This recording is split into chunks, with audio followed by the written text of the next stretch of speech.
Earlier today, Prosecutor of the International Criminal Court, Fatou Bensouda, requested authorization from the court's judges to initiate investigations into alleged war crimes and crimes against humanity in relation to the August 2008 armed conflict in Georgia. For this purpose, the request to proceed with an investigation into the situation in Georgia covers the period from the 1st of July to the 10th of October 2008. Following is the prosecutor's statement. The situation in Georgia has been under preliminary examination by my office since August of 2008, when armed clashes between the breakaway region of South Ossetia and Georgia degenerated into an armed conflict, which also involved the Russian Federation. According to my analysis, there is a reasonable basis to believe that war crimes and crimes against humanity were committed during this conflict. This includes alleged crimes committed in the context of a campaign to expel ethnic Georgians from South Ossetia, as well as attacks on peacekeepers by Georgian and South Ossetian forces. The information available to my office indicates that between 51 and 113 ethnic Georgian civilians were killed in the context of a forcible displacement campaign conducted by South Ossetia's de facto authorities. As part of this campaign, between 13,400 and 18,500 ethnic Georgians were forcibly displaced, and more than 5,000 dwellings belonging to ethnic Georgians were reportedly destroyed.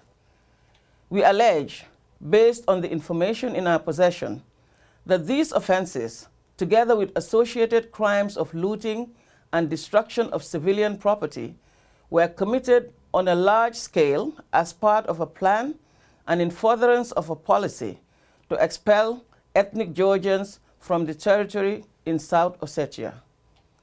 My office estimates that the ethnic Georgian population living in the conflict zone was reduced by at least 75%. Moreover, I have also found a reasonable basis to believe that both South Ossetian and Georgian armed forces committed the war crime of attacking personnel or objects involved in a peacekeeping mission. Georgian peacekeepers were reportedly heavily shelled from South Ossetian positions, killing 2 Georgian peacekeepers and injuring 5 more. In a separate incident, 10 Russian peacekeepers were reportedly killed and 30 wounded as a result of the attack against their facility by Georgian forces. The Russian peacekeeping force base was reportedly destroyed, including a medical facility.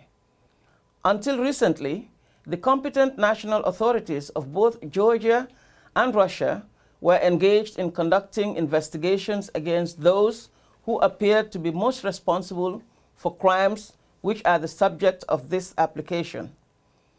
More recently, however, national proceedings in Georgia have paused. With no foreseeable resumption and no other investigations in relation to such conduct underway in other states, I have assessed that the potential case relating to the forcible transfer of ethnic Georgians would be admissible for investigation by my office due to state inaction. The potential case relating to the intentional directing of attacks against peacekeepers and peacekeeping facilities would be partially admissible at this stage in consideration of ongoing proceedings in the Russian Federation. Furthermore, there are no substantial reasons to believe that the opening of an investigation would not serve the interest of justice, taking into account the gravity of the crimes and the interest of victims. Indeed, victims of the said crimes continue to call for justice in relation to these events. I filed my request today. As required by the court's regulations, I have also, today, provided notice to the victims or their legal representatives of my intention to request authorization to investigate and inform them that they have 30 days to make representations to the judges. If ICC judges grant authorization to proceed, I will open an investigation into alleged crimes committed in the situation in Georgia. As with all the activities of my office, that investigation will be conducted with full independence and impartiality. Over time, based on the evidence collected by my investigators, I will then request ICC judges to issue either summons to appear or arrest warrants against those my office believes to be most responsible for alleged atrocity crimes committed in Georgia, no matter who they are.